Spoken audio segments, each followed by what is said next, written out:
जवानी सखी रहे मोरा कोपर रे डीजे अमित तिवारी बीमारी के कोइले में कोपर रे सरगम रिकॉर्डिंग स्टूडियो रसीदपुर गढ़खा का कहीं सखी हम राती के बतिया ऐसा न कोइले बस सखी रे अतिया का कहीं सखी हम राती के बतिया ऐसा न कोइले बस सखी रे अतिया पलंग पे अलंग देलस हमके सजाई पलंग पे अलंग देलस हमके सजाई बारे उलो पर रे जवानी सखी रहे मोर कोपर रे कि मारी के कोइले बापो पर रे जवानी सखी रहे मोर कोपर रे कि मारी के कोइले बापो पर रे डीजे अमित तिवारी अपहर जवानी सखी रहे मोर कोपर रे कि मारी के कोइले बापो पर रे मिक्स बाय शत्रुघ्न सरगम हमरा के सखी तो प्यार से बोलवल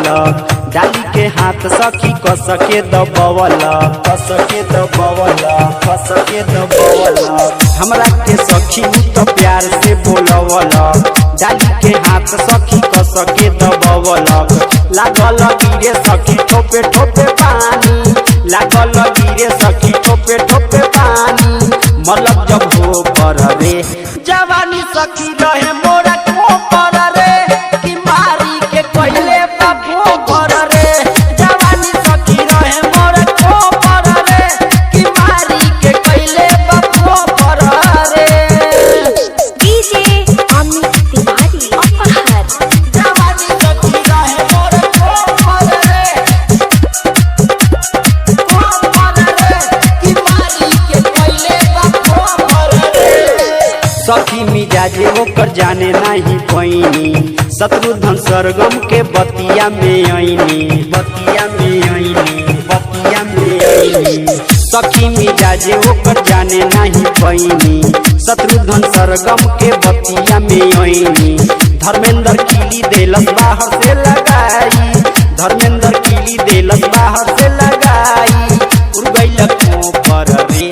जवानी सखी रहे मोरा कोपर रे कि मारी के कोइले बापो पर रे जवानी सखी रहे मोरा कोपर रे कि मारी के कोइले बापो पर रे का कहीं सखी हम राती के बतिया ऐसा न कोइले बा सखी रे अतिया पलंग पे अलंग देलस हमके सटाई पलंग पे अलंग देलस हमके सटाई रहे उलो पर रे जवानी सखी रहे